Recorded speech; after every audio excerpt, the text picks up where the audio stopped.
तो हेलो बच्चों, स्वागत है आपका एलकेपीएल एमपीसीवी क्लासेस में, जहां हम आज डिस्कस करने वाले हैं नाइन्थ क्लास की साइंस का। जहां हमने अभी तक उसके द्रव्यमान संरक्षण का नियम पढ़ चुके हैं। अब हम पढ़ने वाले बेटा इस समय कौन सा, स्थिर अनुपात का नियम। स्थिर अनुपात के नियम को पढ़ने के बाद हमको इस टॉपिक में थोड़ी सी और हमको अच्छी जानकारी प्राप्त हो जाएगी। इसीलिए अगर आपको मेरे वीडियो अगर अच्छे लगते हो तो लाइक शेयर एंड सब्सक्राइब जरूर करें, और अपने फ्रेंड को जरूर वो शेयर करें ताकि वो भी अच्छे से पढ़ाई करें। क्योंकि मेरे को पता है, क्योंकि अच्छा चाहने के लिए लोग किसी का भी बुरा चाह सकते हैं। कहने का मतलब ये है कि आप किसी का भला करोगे तो आपका कोई नुकसान होने वाला नहीं है। ठीक है ना। इतना है कि उसका भला करोगे शायद उसका और भला हो जाए, इसीलिए शेयर जरूर करें। ठीक है ना। तो चलिए चलते हैं अपन कहाँ पे, आडूर परमाणु की बात चल रही थी हमारी। ठीक है ना। उसमें अपन ने द्रव्य संरक्षण नियम पढ़ लिए थे, जो कि मतलब द्रव्यमान को ना ही हम नष्ट कर सकते ना ही हम उत्पन्न कर सकते, इस प्रकार से उसको जाना था। अब हमको पढ़ना है स्थिर अनुपात का नियम। क्या पढ़ना भाई साहब? स्थिर अनुपात का नियम। ये होता क्या है उसको देख लेते हैं फिलहाल अपन। ठीक है ना। क्या पढ़ने वाले अपन? स्थिर अनुपात का नियम।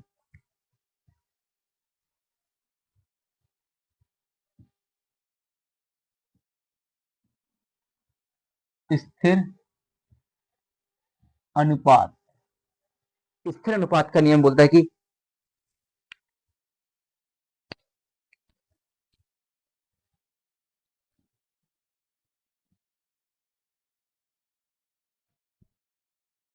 एक मिनट रुको थोड़ा।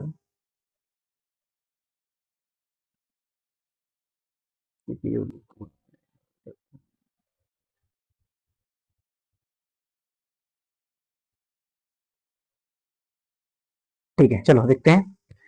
स्थिर अनुपात का नियम ये बोलता है बेटा कि कोई भी यौगिक, कोई भी यौगिक या कोई भी परमाणु जब भी कोई रिएक्शन करता है तो उसका अनुपात कभी परिवर्तन नहीं होता। कहने का मतलब ये देखो किस प्रकार से।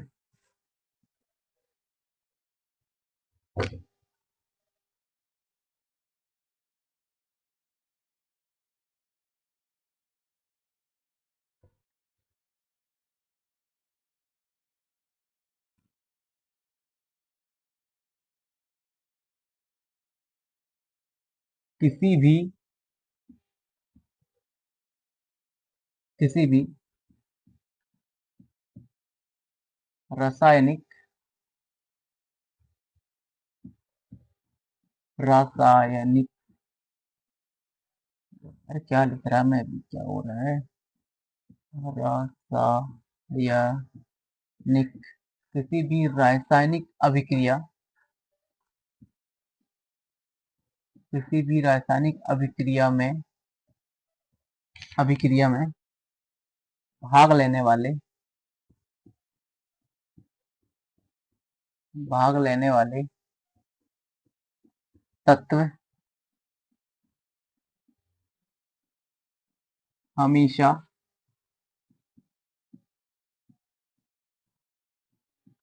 समान परमाणु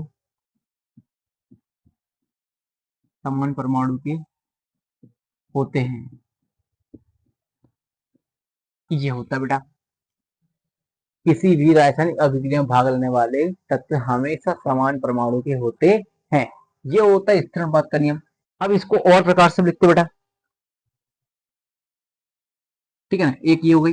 दूसरा नियम इस प्रकार से, मतलब वही नियम है उसको क्या थोड़ा अलग प्रकार से बोलते, क्या बोलते हैं उसको बेटा? कि वो बोलता है कि सभी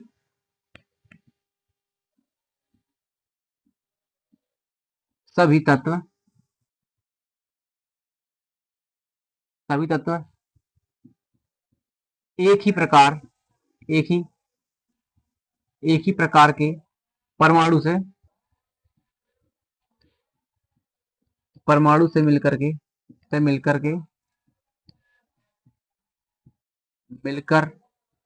बने होते हैं बने होते हैं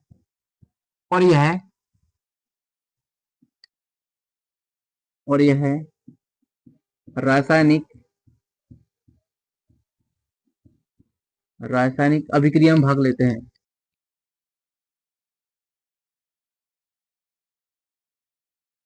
रासायनिक अभिक्रिया में भाग लेते हैं।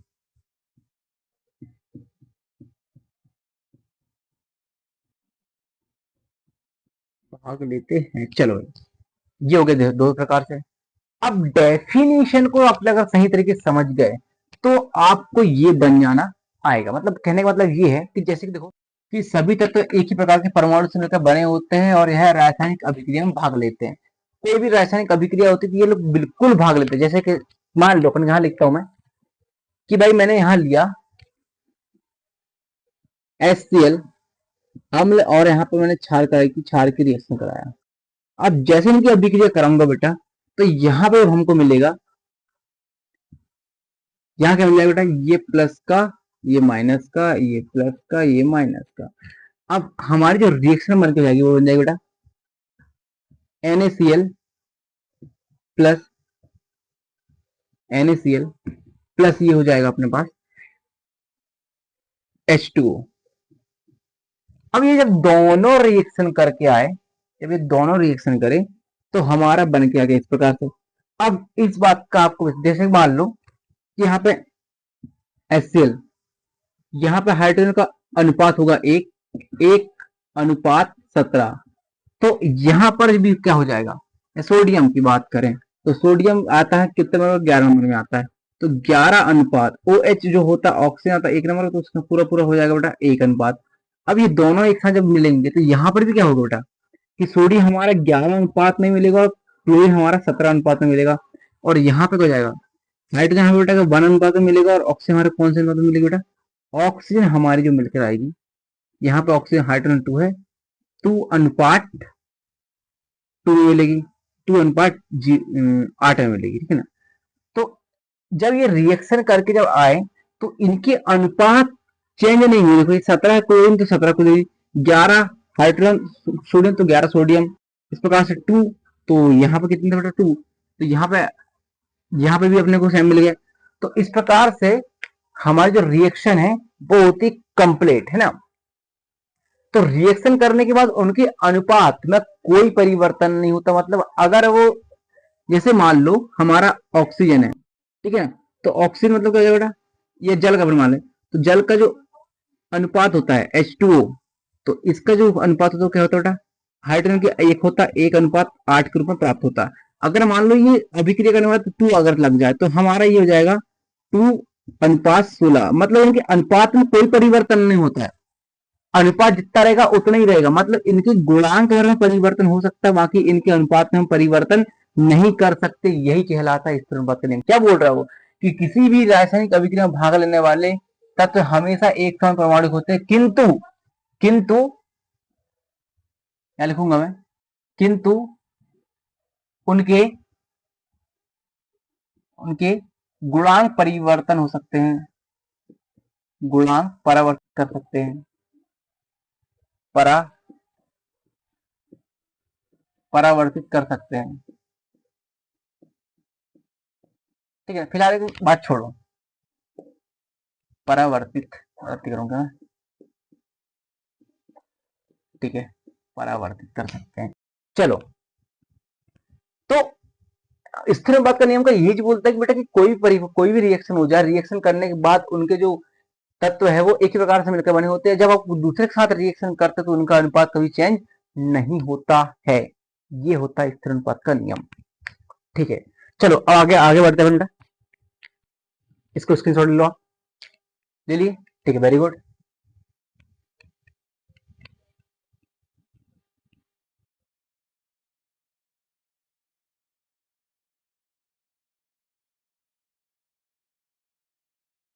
अब चलते दूसरे टॉपिक पे।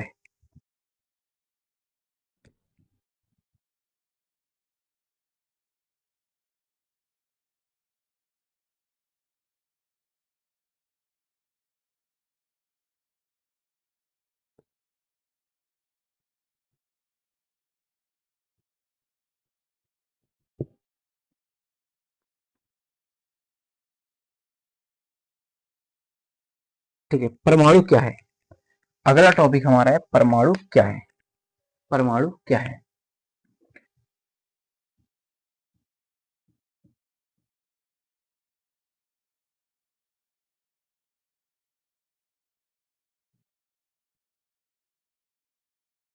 परमाणु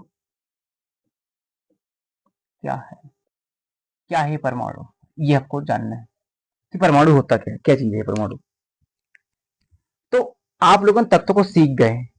परमाणु को हम देखो ना, परमाणु को हम तो देख सकते हैं नहीं और न हमको ज्ञात कर सकते, लेकिन परमाणु का गुच्छे को तो देख सकते हैं, उसको समझ तो सकते हैं बेटा।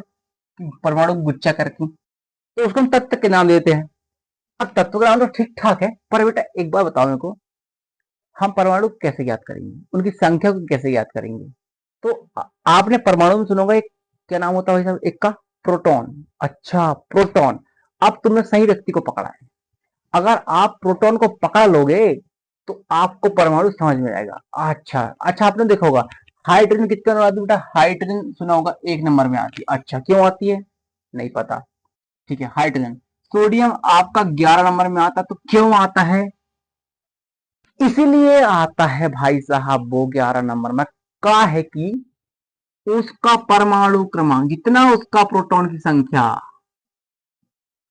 जितनी उसकी प्रोटॉन की संख्या, प्रोटॉन की संख्या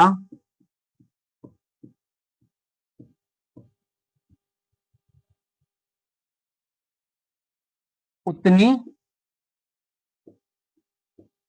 उसकी परमाणु संख्या, उतनी उसकी परमाणु क्रमांक, क्रमांक बोलते हैं इसको। इसका मतलब ये है कि जितना परमाणु में या जितने परमाणु में प्रोटॉन की संख्या होगी उतना ही उसका परमाणु क्रमांक होगा। जैसे इस बात को क्या है कि डाल्टन भाई साहब ने सिद्ध किया था कि भैया ऐसा कुछ होता है। ठीक है ना, किसने? जॉन डाल्टन ने। लेकिन ये बात तो ठीक ठाक है। अब आपको यहां पर, अब आपको यहां पर महर्षि कणाद की याद आई होगी। किसकी? महर्षि कणाद, जो वैज्ञानिक थे, कहां के? भारत के रहने वाले।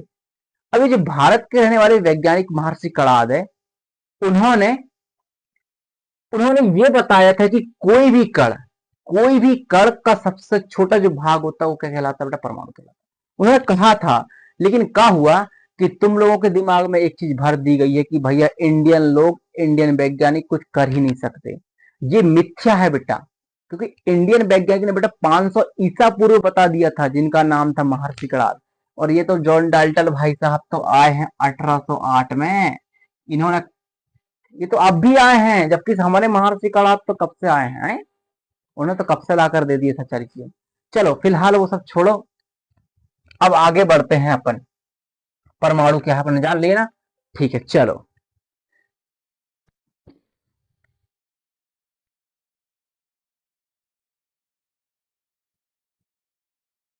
अब डालते परमाणु का आकार। परमाणु का आकार,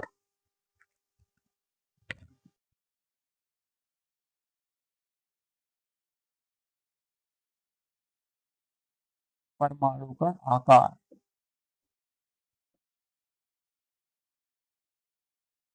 अब ये क्या होता परमाणु का आकार?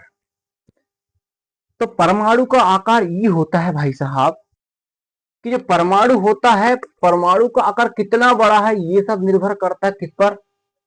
कि उसकी रेडियस कितनी है, त्रिज्या कितनी है। अब ये बताओ, जैसे मान लो, जैसे मान लो हमको पृथ्वी की को नापना है, तो पृथ्वी को नापने के लिए एक कॉन्टेस्ट लेकर दूसरे कॉन्टे में जाकर के आप लोग क्या मीटर लेकर बैठे हो? स्केल नहीं नाप सकते ना भैया।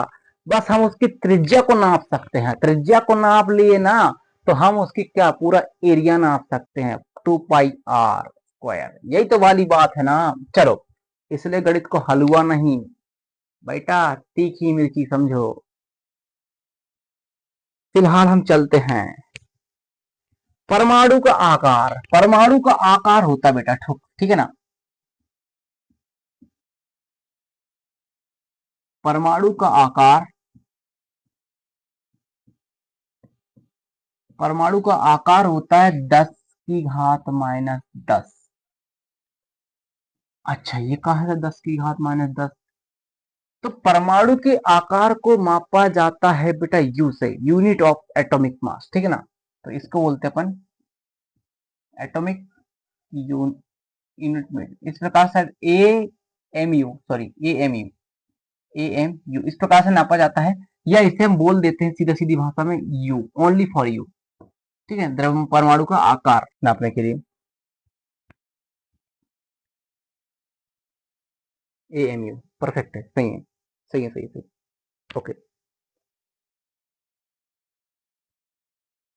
परमाणु का आकार आपने देख लिया बेटा। अच्छा, परमाणु का आकार की बात तो ठीक ठाक है। यहाँ पर बहुत सारे आपके पास परमाणु आकार आते होंगे, मतलब कुछ बहुत सारे लोगों के यहाँ पे आते हैं। जैसे मान लो कि हीमोग्लोबिन, हीमोग्लोबिन हीमोग्लोबिन का आकार कितना बेटा? तो ये 10⁻⁻7 मीटर है, इतना बड़ा होता है, ठीक है ना। अब एप्पल की बात करते हैं, एप्पल सेब। तो हमारा सेब का आकार जो होता है, सेब सेब का आकार मतलब Apple, A double P L E, इसका होता है 10⁻⁻1, इस प्रकार से होता है। इनका आकार ऐसा होता है बेटा, ठीक है ना, मीटर। इस प्रकार से इनकी आकृति होती है। यहाँ पर आपको शो होती होंगी वो सारी सारी सारी आकृतियां, ठीक है। चलो आगे बढ़ते अपन। अब पढ़ेंगे परमाणु द्रव्यमान। क्या पढ़ने वाले बेटा अपन? परमाणु द्रव्यमान क्या होता है।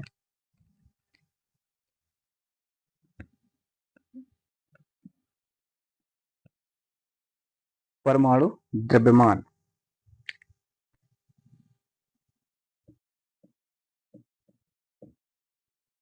परमाणु द्रव्यमान ये होता क्या है? अब सुनना, 2 मिनट दिख दो क्या चीज है। चलो ठीक है, परमाणु द्रव्यमान क्या होता है देखो। परमाणु का द्रव्यमान सिंपल सी बात है, electron plus proton, electron plus proton बराबर परमाणु द्रव्यमान। देखो कैसे,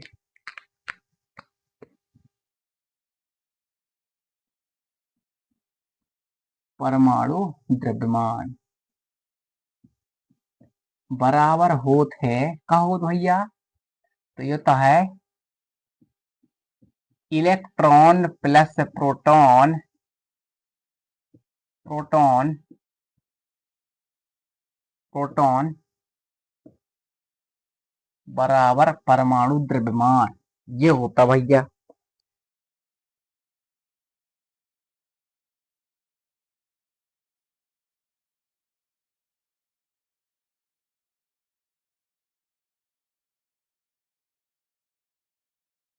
इसकी परिभाषा सिंपल सी बनेगी कि किसी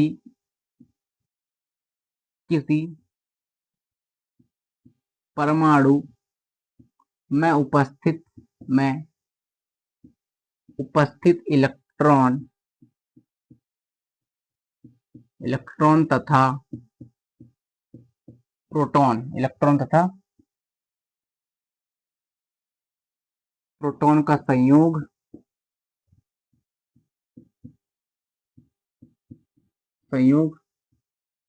परमाणु द्रव्यमान, परमाणु द्रव्यमान कहलाता है, ठीक है ना। बात समझ में आ गई? आई नहीं? एक और परिभाषा इसकी क्या होती है बेटा? इसकी परिभाषा होती है सिंपल सी वाली परिभाषा।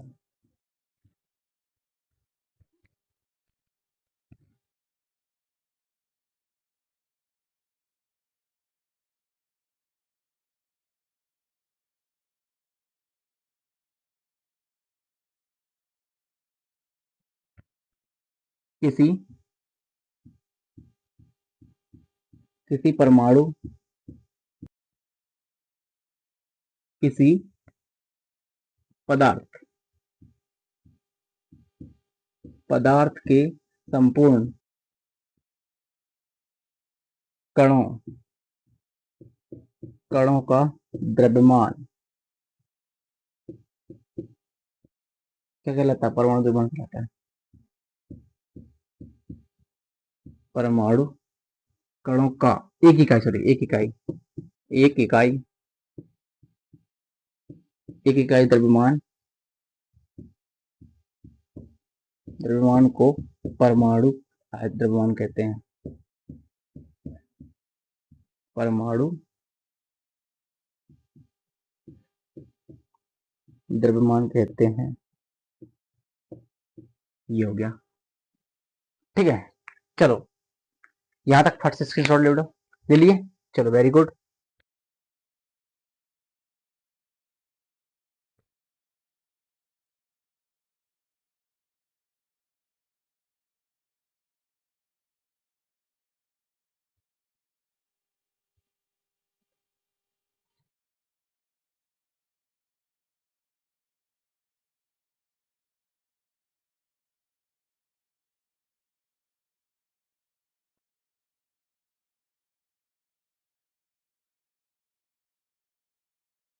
ठीक है, आज के लिए इतना सफिशियंट, क्योंकि अगले लेक्चर में शायद ये चैप्टर आपका एंड भी हो जाए। ज्यादा बड़ा चैप्टर था नहीं बेटा, इसमें नॉर्मल नॉर्मल चीजें हैं, ज्यादा कोई टफ नहीं है। बस उसमें जो आने वाला है योगी, वो थोड़ा सा इंपॉर्टेंट, उससे थोड़ा विशेष करके आप ध्यान दें, ठीक है ना। चलो आज के लिए इतना सफिशियंट, मिलते कल नेक्स्ट वीडियो के साथ, ठीक है ना।